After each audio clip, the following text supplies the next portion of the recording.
Assalamualaikum warahmatullahi wabarakatuh. Di sini kelompok kami akan memaparkan materi tentang mengelola sumber data terstruktur dan tidak terstruktur. Perkenalkan, nama saya Regi Banjanwar dan ada rekan saya Rima Rahmanida, Yolan dan Widi. Di sini saya akan membacakan materi lebih awal, yaitu pendahuluan menganalisis sumber data. Karakteristik data, transaksi atau struktur, format tetap dan rapi. Data terdiri dari kelompok seperti ID, transaksi, tanggal, nama pelanggan, produk, jumlah, harga satuan, dan total harga. Konsisten dan mudah diproses.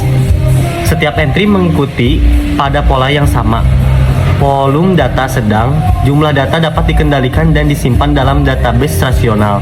Tujuan utama digunakan untuk pelacakan, penjualan laporan harian atau bulanan, dan keputusan berbasis performa penjualan. B. Karakteristik data dan media sosial tidak terstruktur.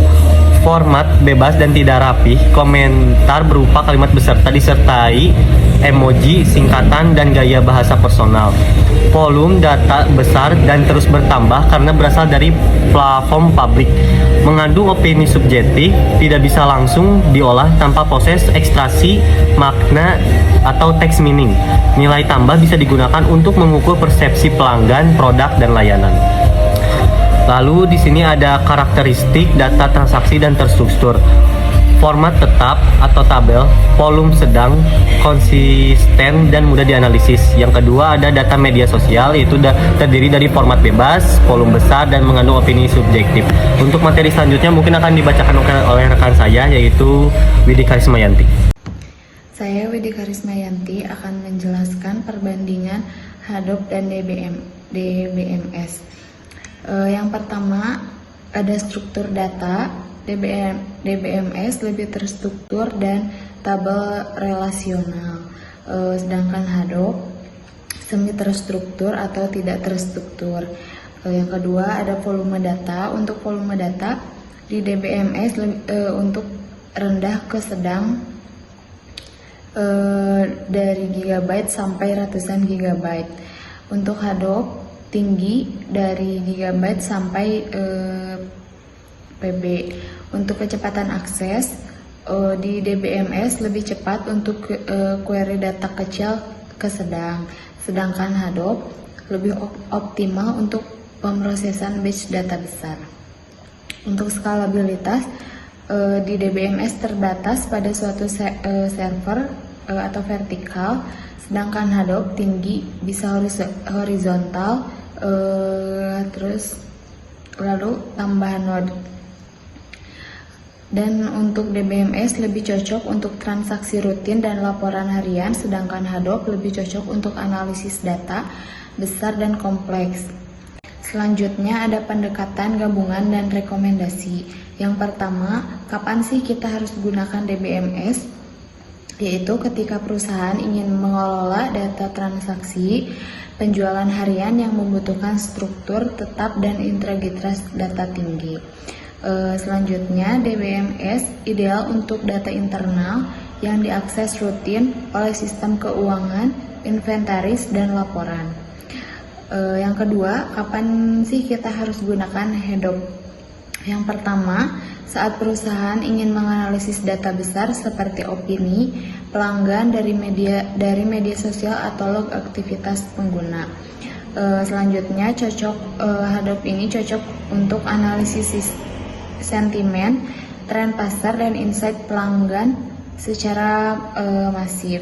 Yang ketiga, alasan pendekatan gabungan. Yang pertama ada efisiensi. DBMS efisien untuk transaksi cepat dan akurat. Hadoop efisien untuk pengolahan volume besar. Untuk skalabilitasnya, Hadoop dapat menangani pertumbuhan data tak terstruktur dari media sosial yang terus meningkat.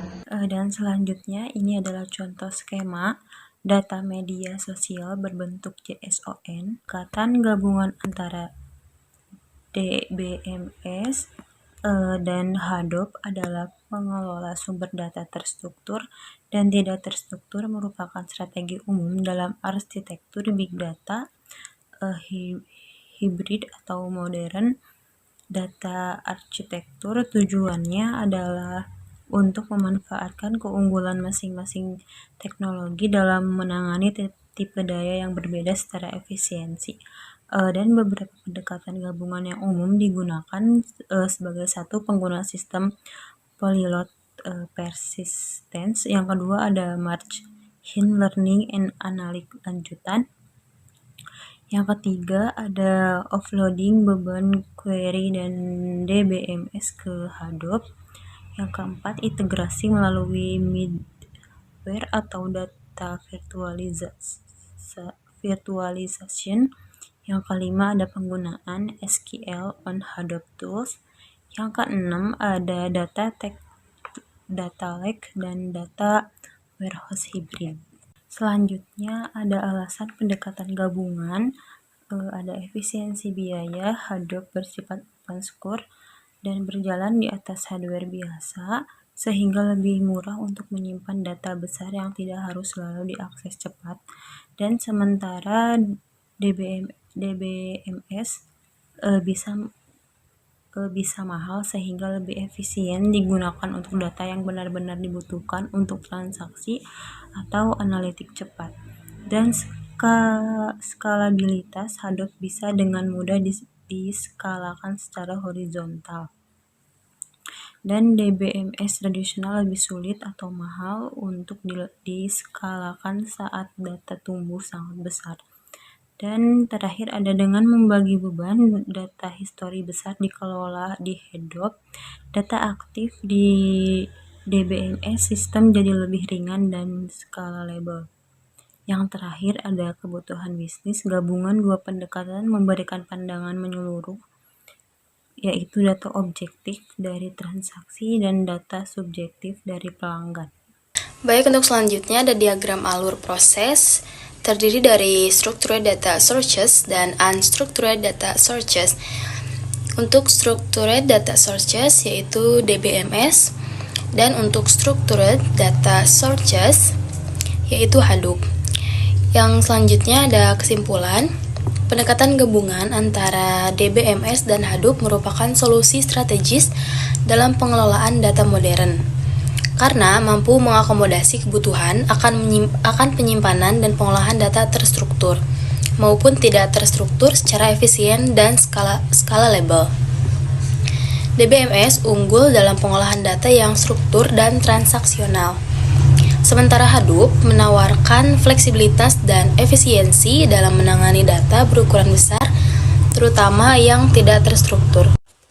Dengan integrasi ini, organisasi dapat meningkatkan kinerja analitik dan pengambilan keputusan berbasis data, mengurangi beban dan biaya operasional, memanfaatkan data dari berbagai sumber dalam satu ekosistem terpadu.